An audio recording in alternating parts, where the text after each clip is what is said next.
This is Mr. Beck Does Your Homework, AP Physics, Homework 5.3. Compare the gravitational force on a 28.5 kilogram mass at the surface of the Earth with a radius 6.4 times 10 to the 6 meters and mass 6 times 10 to the 24 kilograms with that on the surface of the Moon. What is the force on the Earth? Well, the force of gravity on that sphere on the Earth is going to be big G times the mass of the object times the mass of the Earth divided by the radius of the Earth squared. So that's going to be 6.67 times 10 to the minus 11. They don't give it to you in this problem, so you can use that. Times the first mass is 28.5 kilograms, times the mass of the Earth, which is 6.4 times 10 to the 6th meters, divided by the radius of the Earth, 6 times 10 to the 24th kilograms squared. And that will give you the force of gravity on the Earth. Will be some number. Now it says, what is it on the Moon? Now there's two ways to do this. One way to do this is to take the mass of the Earth, which they give you here, and multiply it by 1 and divide by 81.3. So the mass of the Earth divided by 81.3. Plug that in here. And then take the radius of the Earth and multiply it by 0.27 and plug that in here, and then find your new force of gravity on the Moon.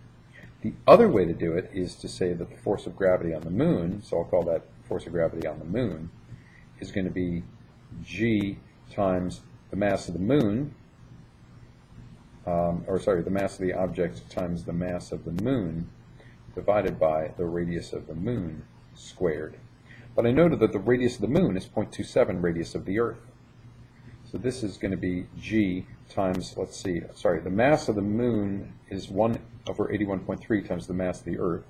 So that's going to be 1 over 81.3 times the mass of the Earth times the mass of the object, so that's m1, divided by the radius of the Moon is 0.27 radius of the Earth. So 0.27 times the radius of the Earth squared. Now, you might wonder what this is all getting me. Well, if I pull out these numbers, then I get the force of gravity on the Moon is going to be, let's see, I can pull out the 81.3, so that's 1 over 81.3, also 0.27 squared, times G, mass of the Earth, mass of the object, divided by radius of the Earth squared. But you'll notice that all of this was the same I had up here, was the same as the force of gravity in the object. So I could take this factor and multiply it by this force.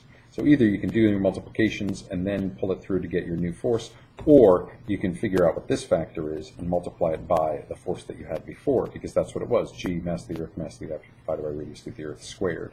So you could do this and multiply it by that to get the force of gravity on the Moon, or you could figure out what your new radius is, what your new mass is, and figure it out that way. Either way will work. Good luck.